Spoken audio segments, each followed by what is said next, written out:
भंडारा में बोगस दिव्यांगों के शासकीय नौकरी घोटाले में प्रशासन की निष्क्रियता कार्रवाई पर सवाल। भंडारा जिले में बोगस दिव्यांग प्रमाण पत्रों का बड़ा खेल उजागर हुआ है। कई लोगों ने फर्जी प्रमाण पत्रों के सहारे सरकारी नौकरी हासिल की है तो कुछ ने पदोन्नति भी ली। पालक मंत्री संजय सावकारे ने 1 महीने में जांच और दोषियों पर कार्रवाई का आश्वासन दिया था, लेकिन अब 1.5 महीने बीत जाने के बाद भी कोई ठोस कार्रवाई नहीं हुई है। जिले के राजस्व विभाग में 22 दिव्यांग कर्मचारी कार्यरत हैं, जिनमें से केवल 10 लोगों की ही जांच की गई। हैरानी की बात है कि इनमें से 5 लोग बोगस पाए गए हैं, वहीं बाकी 12 कर्मचारियों ने जांच के लिए अब तक हाजिरी ही नहीं दी। जिलाधिकारी इस मुद्दे पर कुछ भी बोलने को तैयार नहीं है, जिससे कई सवाल खड़े हो रहे हैं। यह शक भी जताया जा रहा है कि जो लोग जांच से बच रहे हैं उनके पीछे कोई बड़ा खेल हो सकता है।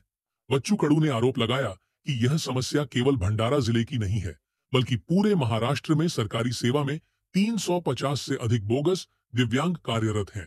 उन्होंने यह भी कहा कि मुख्यमंत्री की बात मुख्य सचिव नहीं सुनते और मुख्य सचिव की बात जिलाधिकारी नहीं सुनते। उन्होंने चेतावनी दी कि अगर जिलाधिकारी ने बोगस दिव्यांगों पर कार्रवाई नहीं की तो उनकी कुर्सी हटाना पड़ेगा। तर अशा घटकांचा म्हणजे दिव्यांग म्हणजे वेदना, ज्याला पाय नाही, हात नाही, डोळे नाही, त्याचा एक कोठा जर चांगले माणसं घेत असतील आणि कलेक्टर त्याच्यावर कारवाई करत नसेल तर ही फार दुर्दैवी गोष्ट आहे।